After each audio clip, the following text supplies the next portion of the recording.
এলাকায় নতুন বিয়া শাদী করলাম, হাজি সাহেবের মেয়েকে পালায় যে বিয়াটা করলাম, এলাকার আস্তে আস্তে সবাই জানাইতেছি, হাজি সাহেবরা জানানোর বাকি রয়েছে। কারণ আমার শ্বশুর হাজি সাহেবরা তো জানানোর দরকার।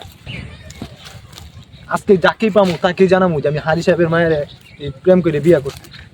হাজি সাহেবের মায়ের বাগিয়েছে, আজকে হাজি সাহেব সবাই জানামু।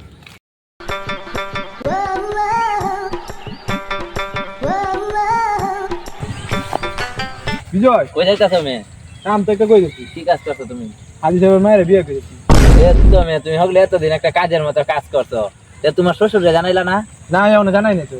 ও তাহলে এই যে দেখো তোমার শ্বশুর এই যে সামনে কত কাজ করতেছে, তুমি আচ্ছা তাহলে আমি যাই। আচ্ছা যাও। যাই।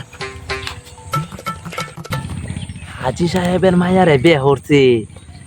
চাঙ্গু তুমি তো বুঝোই না, হাজি সাহেব যে মানুষের পেটের ভিতরে পাড়া দে টেকালো, তোমার এত বড় সাহস, তুমি হাজি সাহেবের মায়ারে বিয়া কইরা বইয়া লইছো। তোমারে তো আজকে বুঝাইবো, ঠেলা কারে কই যাও কালি আমি যা। এবার খেতে ভালা পুরো গেছে না, এবার টিয়া লইতারাম গেছে, এবার দেখে মার খাইছি। এবার মন মতো ফোর হয়েছে, আমার ক্ষেতের মতো কোনো ক্ষেত ফোর হয়েছে না।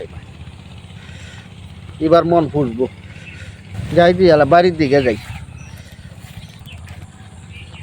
আসসালামু আলাইকুম হাজি সাহেব। ওয়ালাইকুম আসসালাম, কেমন আছো? হ্যাঁ ভালো।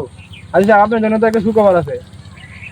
আল্লাহ, আমি জানি আমার পাড়ার পোলাপান অনেক সুনাম করব, এটা আমার দীর্ঘ বিশ্বাস।